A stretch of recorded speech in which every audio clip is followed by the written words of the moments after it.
Hello, my name's Dougie Brimson and welcome to another edition of Madder Maxx. Coming up on tonight's show, we've got this one. I'll be back at the ovals with some of those rebel racers. We meet up with some JCB drivers and Sarah looks at the high-speed world of the superkarts.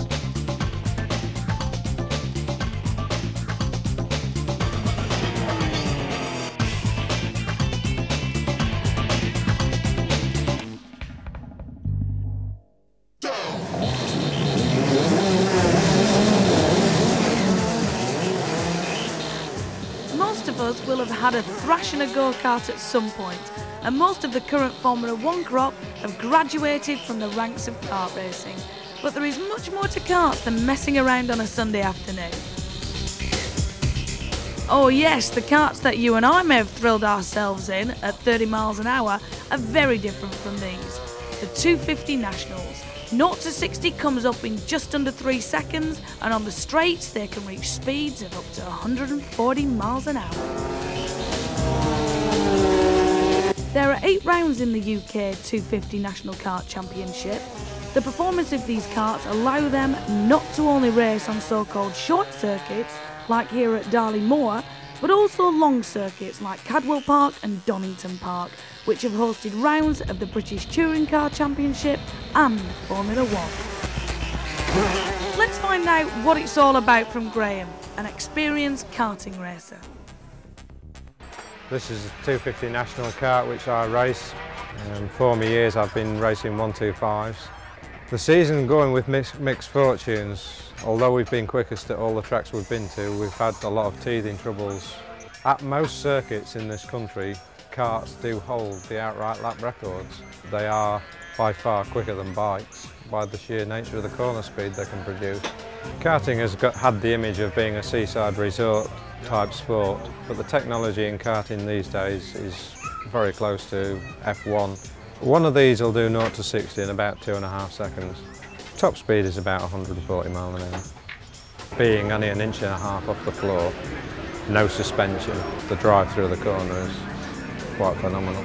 When you're carrying 130 miles an hour and a back tyre blows out or something, you're only ever a passenger in what's happening. I only know of 2 fatalities in the whole of the 26 years I've been racing. You get broken arms and legs and things like that. On the whole, the kart is very, it's a safe form of motorsport, but any form of motorsport is dangerous by the nature of what you do. At this stage in my career, it is only ever going to be a hobby. I've been 7 times British champion. I'm fortunate enough that I actually drive for a kart race team, but to buy an outfit like this, completed and tuned, ready to go, will cost you in the region of £7,500 to £8,000. Like most forms of motorsport, it's not cheap, but it's very enjoyable. Let's see some of the karts in action.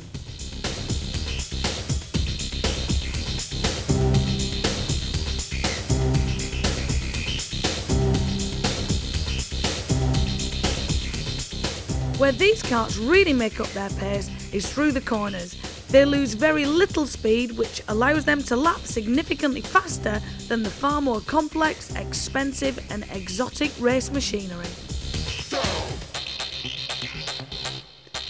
At the finish line it can be very close, with a matter of seconds covering the top 10. Let's meet the winner of that race, Paul Tinker. I got in the lead off the start. I thought I'd pull a little bit away, but then we got sort of a bit of trouble with back markers and Andrew caught me. In fact, he passed me, but he made a bit of a brave manoeuvre and overcooked it at the hairpin, and managed to retake him and carry on to win. But it was very close at the end. There was only hundredths of a second between the 3 of us, wasn't there?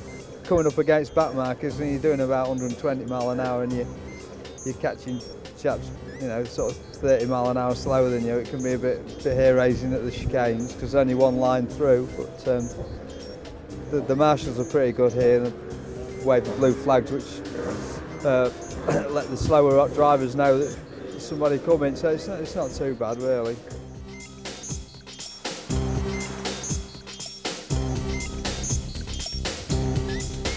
At this level, karting is made up of 2 types of people.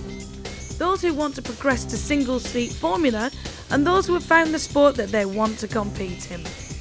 The racing is close and extremely fast, but at the top end of the field you are talking serious money if you want to be competitive. We may have had a few fun laps on a Sunday afternoon, but at this level, kart racing is serious.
Join us in part 2 for some more brain scrambling action.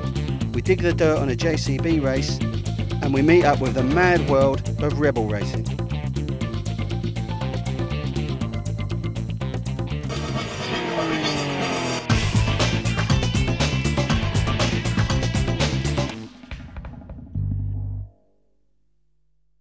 This week we've come to the High Edge Raceway near Buxton to take a look at probably the fastest growing formula on the British ovals. They're cheap, they're fun, and the purists absolutely hate them. They are the Rebels.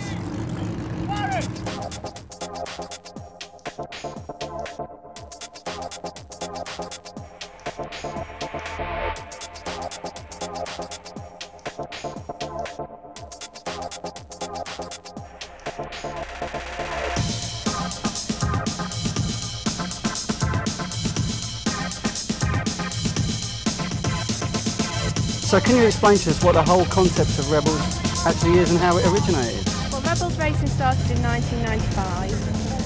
It was created by a gentleman called Hans Kiramar, who previously raced brisk F1s and hot stocks. He wanted to start a formula where everyone was identical, all equal, no cheating basically. So he designed the Rebel. It's based on a 5/8 scale of a 4-pot and runs 850 Reliant engines, and they're basically all the same. How many cars are there actually racing? We're averaging around 36 cars at a meeting now. We've built 54 cars and we're averaging around 36, 38 at every meeting. Now, how are the Rebels Championship structured? Well, we have a national point system, which is one of the most important championships. That's based on every meeting throughout the year.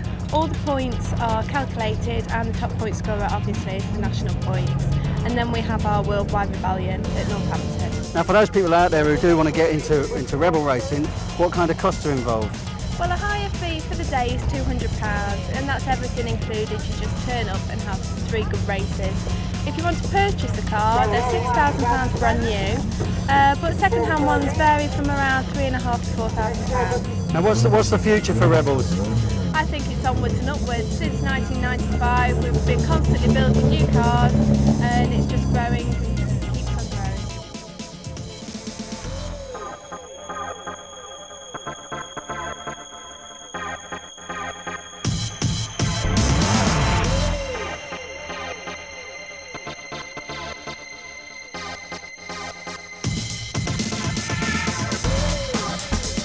Right, the Rebels drivers are all lined up, ready to go out on track for the Clash Series Challenge final. We're going to have a chat with them, a few of them, see how they rate their chances. Dan, how do you rate your chances?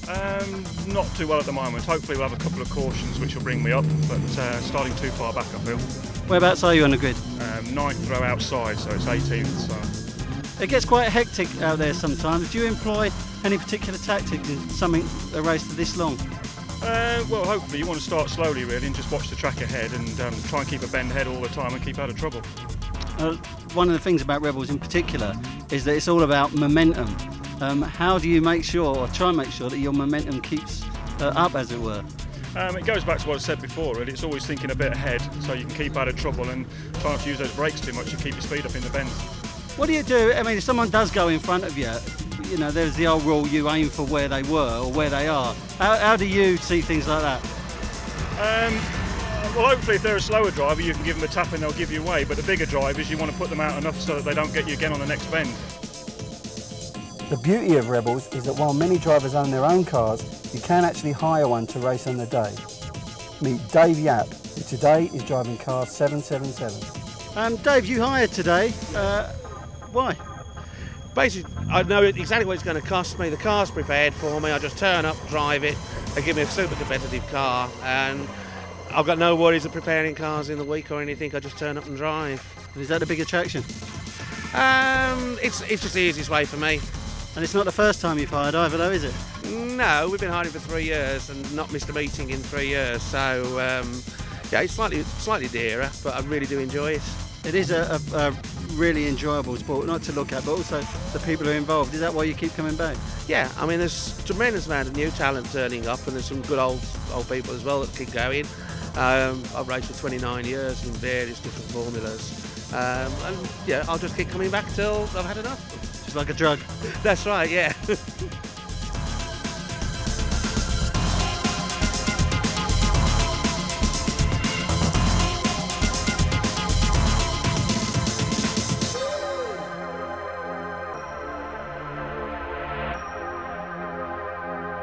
As you probably noticed, I've enjoyed myself today because I love Rebel racing. It's great fun, it's easy to get into, but above all, the people are brilliant.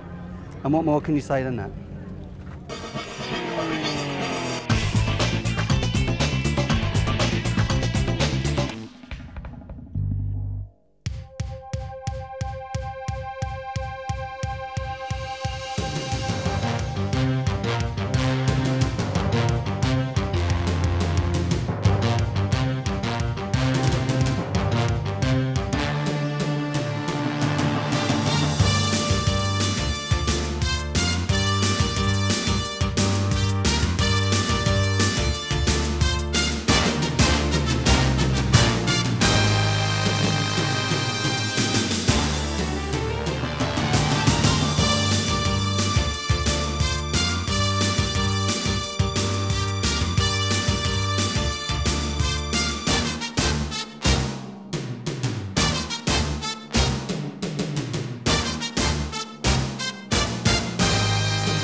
You know those really annoying people that drive down roads in tractors going about 20 miles an hour and they hold you up no matter where you are?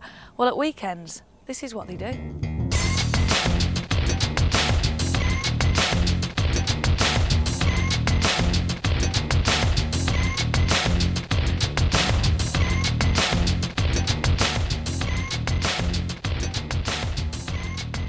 Before getting started, let's run through the rules.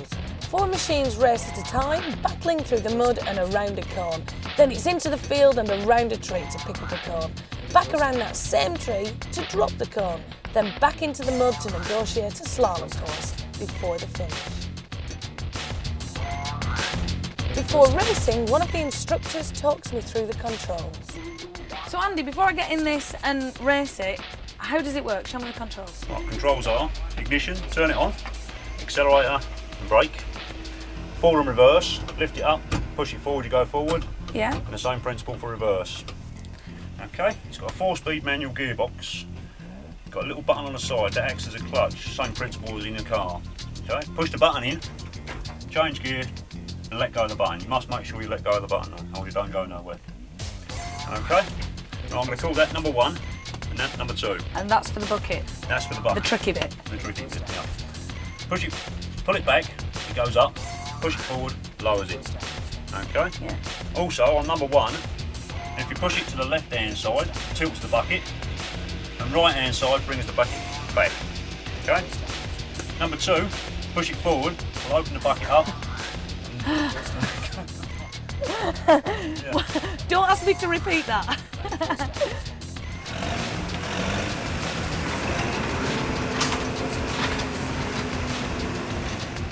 Well, it was a present from my son for my 50th birthday last year. Bit of a challenge. He knows I've always wanted to drive something heavy, rough and ready. I didn't realise quite how rough and ready they were. There's a lot of power, yes. I mean, I think I made a mistake when I was coming down to pick up the cone. I was in 3rd gear and I thought, I've got to go down to 2nd like you do in a car. But in actual fact, you can come up in 3rd and stop. Yeah, you don't have to at all. It was only, that slowed me down a bit. You've got to be very careful because the steering is so light and you're going between the tyres. And you don't want to knock any down. You don't want to knock any down, no. And then I found that quite hairy. But the steering's wonderful. Well, it's the first time for everything. Kev's wife actually booked it for a Christmas present. And I actually turned up and come along with it. And then you decided to join in as well? That's right.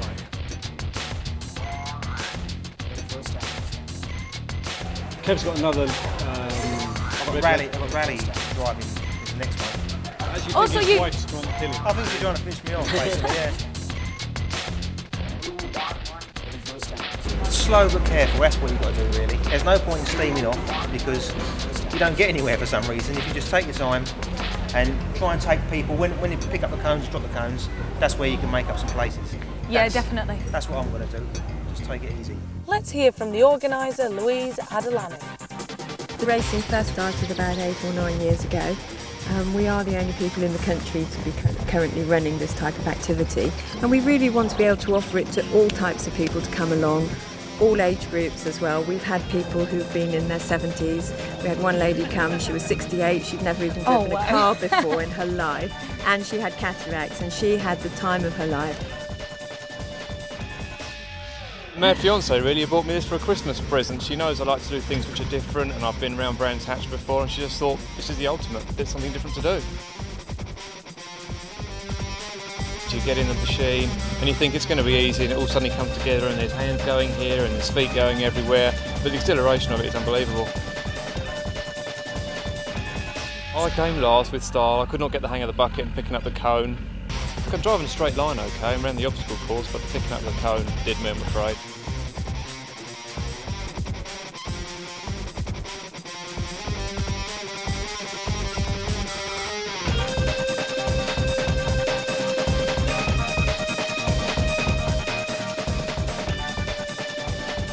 Meet Stuart, the winner of the event. Oh, it's brilliant to take part and to win. I've really enjoyed myself. and it's a lot more fun than I thought it would be. I am a builder, I must confess, Oh, but it's all coming out now. no, but I never get the chance to go in, and I've always liked them since being a little kid, and my mates club together for my birthday, and they treat me to this day. I've had a great day, it's been loads of fun, so next time you're stuck behind one of these things doing 20 miles an hour down a road, the best thing you can do is book in and get yourself racing in them, then you'll see things a whole lot differently.